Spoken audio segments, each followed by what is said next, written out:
Hi there. Welcome to Trying Times. I'm Carmen, and in case you didn't catch the first episode of this show, I did a really bad elevator pitch type thing to introduce myself. So now it's been said and done. I guess I'll try something better. This is episode 2, so I gotta step it up a little bit more. So I guess here we go. Hey, my name is Carmen, and I work in the world of media, including things like social media, film, TV, and more. I don't know what else to add to that. I feel like that gives a little bit of insight as to why, not even why, but kind of sort of, I guess, more so how I'm sitting here doing a podcast right now. It's just kind of more of like a fun personal project more than anything. It's kind of something that I think is really awesome when other people do it. I've also previously worked at a podcasting production company and thought that was really interesting. I never did anything along the lines of editing with a podcast though. I have worked with clips for social media and that sort of thing. So like this is kind of just like a fun way for me to learn and just kind of create this cool space to connect with people and also to create a space for people to come to. You know, this is just kind of like chilling with a friend or something like that. So I hope you enjoy. Overall though, I do think that was a little bit better than the first time I tried out that whole pitch thing. Like, I'll stick with that or something like that. Nice to meet you, by the way. I hope you're well, and thanks for tuning into Trying Times. Okay, so today I've been thinking a lot about how we as humans, or just as people, can make so much, if not the most, out of life. And that sort of thought has been looping in my head for like the last couple days since we've spent quite a big chunk of time in the last year or I don't even want to say last year, the last little while indoors, feeling possibly a bit stuck or confused or something else or all of the above. I don't know. It's felt a bit limiting, and of course, as we try to keep safe and also live our lives, it feels harder than ever. On that whole subject of making the most of life, I think a lot about this idea of how we're not always, but usually can be, in charge of how we react to a situation, thus choosing if that situation is obviously like a good one or a bad one, you know? So like let's say something happens, it's not necessarily always in our hands whether it's a positive situation or a negative one. But like, I mean, obviously not every single thing in life can be controlled by our like reactions overall. I mean, things kind of happen just as they do, and we can't really control that. So I guess in a sense, if something unexpected occurs and maybe it's not a positive experience, then it's definitely hard to react positively right off the bat. Obviously, you're human. You can't really just do that because, I mean, if you can, that's incredible. For others, it may not be so easy. Later on, though, like, we might be able to look back on said experience and think of it as a lesson or even as a stepping stone rather than just a tragedy on its own. I think as like an example, and just know this example is going to be very minor in comparison to what you may have gone through or could be thinking of if reflecting right now. Okay, so say you wanted to get a coffee and then thought, hey, I'll treat myself to a donut too. Like, damn, I'm gonna get myself a coffee and a donut. I'm fully pulling this from my own experiences, by the way. Sometimes the small things matter the most, okay? Anyways, so let's say you're all excited to get this donut and it's like your favorite flavor, like this one particular donut that you want, okay? And then, like, let's say you get to the cafe you're going to, or like to, I don't know, wherever, like you're going to Krispy Kreme or something. Although I'll be honest, going on a tangent here, I've never gone to Krispy Kreme and see them be out of donuts like ever. They always have to have like everything, it seems, which thank you, Krispy Kreme. I really appreciate that. You guys have never let me down. Anyways, moving along with my story. So let's say you get to this place and you arrive and you're there and you're so stoked, and then wait for it, they're all sold out, or they just don't have any, whatever it may be. And God, that crushing feeling. You'd been so excited to reward yourself with something you enjoy. And also, by the way, if you don't like donuts, replace that with anything else. like a cookie, or I don't know, like a croissant, something that you'd prefer. Doesn't even have to be a baked good. It could be like absolutely anything else that you could think of. So yeah, you finally get up to the counter and you think, let me just get this coffee and like get this over with. You kind of lose a little bit of hope. I mean, speaking from my situation that I'll delve into in a little bit, that's how I felt. So get to the counter and you're like, I'll get this coffee or whatever, and just kind of be done, get out, go on my merry way. And then let's say the barista taking your order offers a new donut flavor somehow, or a new drink flavor. But for the sake of this story, let's go with my experience. I'm doing so bad at storytelling. Let's say the barista taking your order offers a new donut flavor that they just released, and that sounds pretty appealing to you. That's exciting. You're like, you know what? You feel a little bit of that optimism again. So you give it a shot and you feel excited to try something new, and then you try the donut and you're like, whoa, okay, this is my new favorite donut. By the way, if I had $1 for every time I said donut in the last like 3 minutes, amazing. Funds for life, clearly. Not actually, but anyways. So you see that? It's like you just involuntarily almost went on this roller coaster. Like, I want this donut, I deserve it, I earned it. You do this whole thing where you talk yourself through it and you're like, you know what, I earned that, I'm gonna get it. And then bam, no donut. And then wait, what's that? A new favorite donut. You could have felt down and had gotten your coffee and like not really like a treat and just like remained, in that headspace. But because you were like a little optimistic when you heard about this new donut flavor and discovered something else, like that made you even more happy than going in to just get like your initial favorite donut. Okay, anyways. So, like I said earlier, obviously that's an experience I'm talking about that's happened to me. Doesn't sound like the most groundbreaking story, I know. We're talking about going in to get, I was ordering a tea. I don't drink coffee. I need to take a breath. It's just such a very random and like minor example of kind of a way that you can change a situation in the way that you react, or kind of feel it out rather than initially just kind of shutting it down, I guess. So yeah, that's something that happened to me a few months ago when I was in the middle of working on a project that had me feeling really low about myself, and I couldn't really find the time for self-care because I was trying to meet an insane amount of deadlines at once. So I just at the time felt incredibly unhappy. I was dealing with a lot of my own stuff, and I found a moment to slip out and go get a donut and a tea. Like I said, I don't drink coffee, no shade. I'll drink a latte. Like those drinks that they have at Starbucks right now, those Christmas drinks are like, those are addictive. Anyways, off topic. But that really small gesture of just even going out and trying to like do something nice for myself added so much positivity to my day, and it just helped me feel so much better. And then not to mention the whole experience of obviously going there and being like, okay, I'm ready to get like my donut and to treat myself, only for it to not be there was like a bit of a bummer. But then it just took a total turn. I tried something different, I really liked it, and so it's kind of why I wanted to mention that example. So like, depending on a situation, sometimes it doesn't really take much to make a small change for yourself. Granted, obviously, if I was feeling very unhappy with myself and very high stress, getting a tea and a donut is not gonna take all of that away or make me feel 1,000 times better. But it did add like a good moment to my day, even overall throughout that week, where I was like, I'm so glad that I went out that day. I got some fresh air. I got to get a tea I really like, and then I got to try something new. And not to mention, I got to have an interaction with someone who might not have been having a good day, or maybe they were having a great day. Maybe their shift was just starting or just ending, and they were able to introduce me to something that I enjoyed. So shout outs to that barista.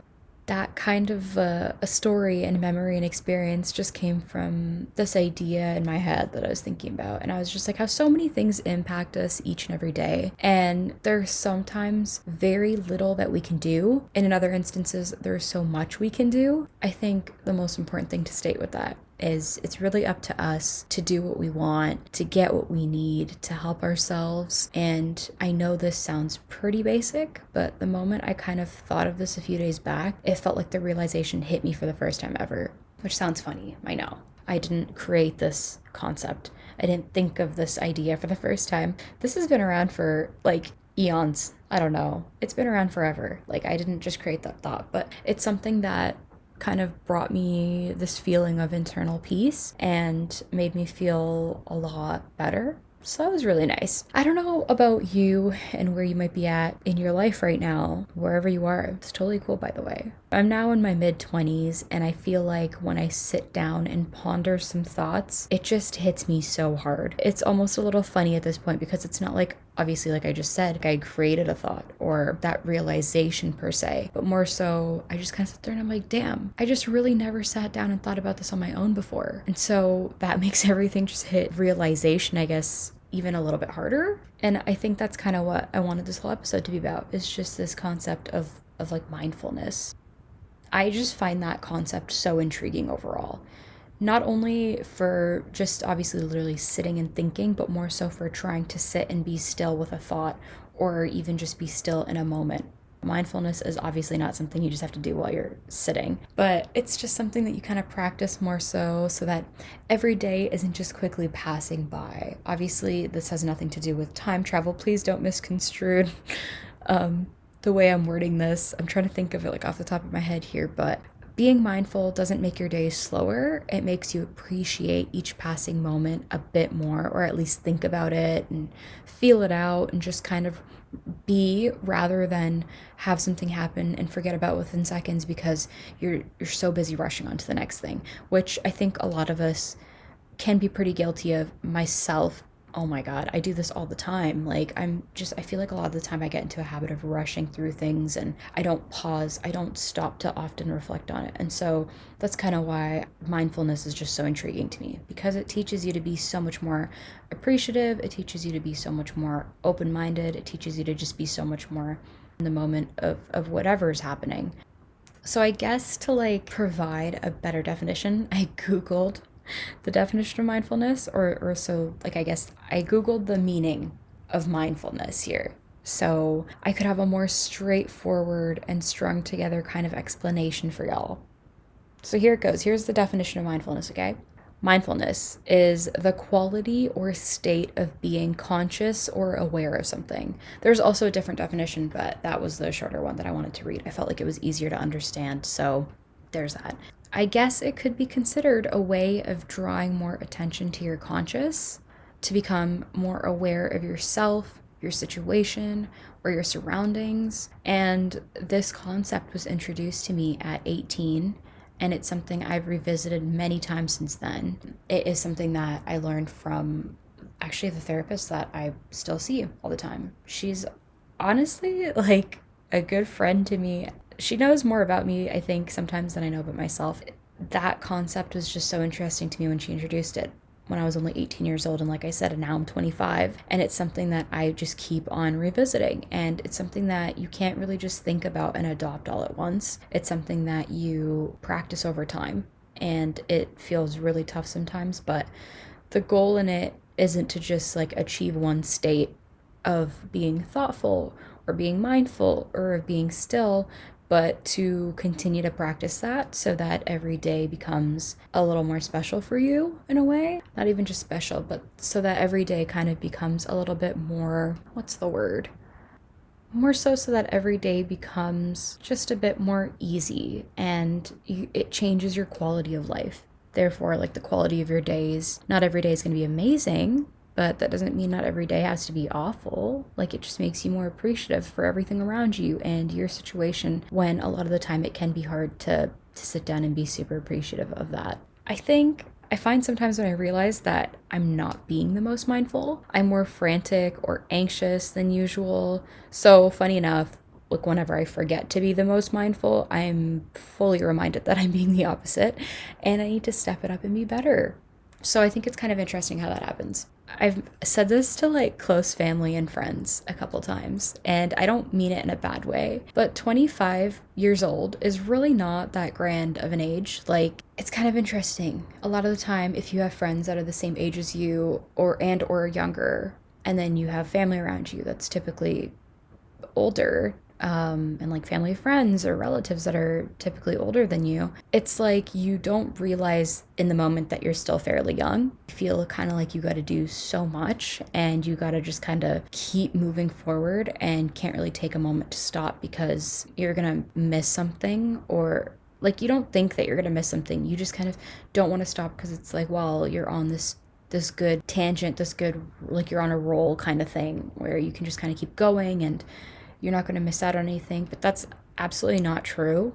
There's so much to see, so much to do, so much to learn.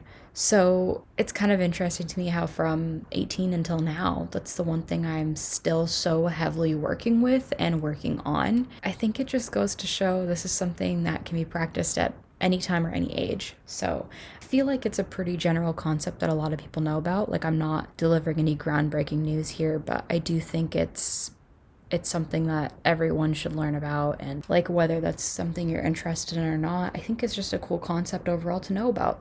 And kind of like I said earlier, your reaction is in essence to what makes a situation either great or not so great. Again, so depending on what the situation is, sometimes you can't help but laugh or cry even. And a thing like mindfulness is there to help you reinforce your emotions in the moment, or sometimes even help you take that breath before you react, collect yourself a little bit to prevent a moment that maybe you didn't wish to have happen altogether. I know that happens to me all the time, where sometimes you get so caught up in the moment and in the heat of it all that you just don't think before you say something. I think something like mindfulness, which like I'm practicing every day, is something that helps prevent a lot of that. It helps you be a little more proactive rather than reactive, which is honestly the goal. Honestly, that's kind of the way to be. So that's what I think about that. And truthfully, in the last year, I've been thinking more and more about mindfulness each and every day. God, this year hasn't even felt real, to be honest. I'm recording this around Christmas time, and I feel very grateful to be spending this time with my family in our home and be able to even like go to a mall or to purchase some gifts for loved ones. I'm grateful for being safe and healthy, and I think a lot of those things are sometimes things that we often overlook. And through my time in malls recently, I feel more and more bummed by the way some seem to present themselves over specifically like employees going into like a clothing store to buy a sweater or something. And sometimes if someone comes in and they can't find what they want, or maybe it's sold out, like the reaction is just so crazy. They're just so upset. And again, I can't judge them because maybe on the other hand, they're having a bad day and they wanted to come in and get this sweater for themselves. Or maybe they wanted to get that sweater for a friend and they'd been saving up to get that. I don't know. Like, they could have such a crazy situation on their own end, but I still don't think it takes any sort of monopoly over being able to take that chance to breathe and stop and think and be proactive rather than being reactive. So I was gonna say, like, newsflash, I don't care who you are.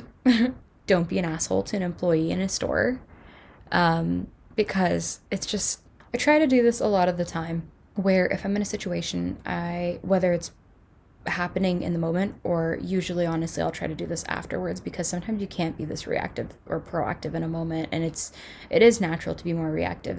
And also, like, you can't really stand there in a situation and just ponder. Like, imagine someone's talking to you and you're just standing there like silently thinking about both sides of a story. So anyways, I was gonna say, sometimes I'll do this thing where I try to think about how in this instance, I guess, how an employee might be feeling versus how an angry customer might be feeling. And not just about feelings per se, but like their own situation at home, their own situation at work, or at, whatever. To a degree, like maybe they had a hard time getting to work today, or maybe the angry customer had to leave work on a lunch break to come here to get something, and then they were devastated when they found out that it wasn't even there. So like, I try to think of all sides to a story, but again, it's not easy to do sometimes. And sometimes in that instance, it's so easy to just be like, Jesus, what is wrong with this person? Like, why are you freaking out about something so minor and also a material object, right? So anyways, moral of the story, don't be an asshole to any employees in stores. That doesn't go for just Christmas. I mean, especially Christmas, I feel, because they have to put up with so much. So like, don't give them a hard time. Just be nice. We don't know what they might be dealing with, and I don't know what you might be dealing with, but just like, let's all be nicer to each other, all right? Anyways, what have we learned really here in last year, right? No one wants to be a Karen. So don't unleash those nasty feelings or attitude at someone who is simply doing their job. They show up to work when they have to. We don't know their situation behind the scenes or even what their work situation may feel like. So just overall advice, be better. And it's really not that tough. We just got to be nicer. Well, I just ranted away. So I think I'm trying to think of what we can take away from this episode. One, I would say definitely mindfulness. Two, how you react can how you react can make or break a moment is what I meant to say. I lost all ability to speak when I was trying to say that. And point number three, making the most of a situation and of life. And I think points 1 and 2 are kind of how you get to 3 is kind of how you can just like absolutely feel like, not like you're winning all the time per se, just more content. I think that's a good place to be. I think content is super underrated. I think being content is often looked at as like this mediocre state of being instead of being like amazing or great or like good. I think people are always like, yeah, I'm content with this. No, being content is actually like solid. I think being content is actually a really lucky and privileged space to be in. So anyways, I keep ranting. This has been a good talk. So if you're still here, thank you for listening. If you want to chat some more, shoot me a DM on Instagram. My username is @I'mCarmenKang. So that's I'm going to spell it. That's I'mCarmenKang. That's me on Instagram. Or comment here or something, whatever you want. And I'll chat with you soon. Have a good one, okay? Bye.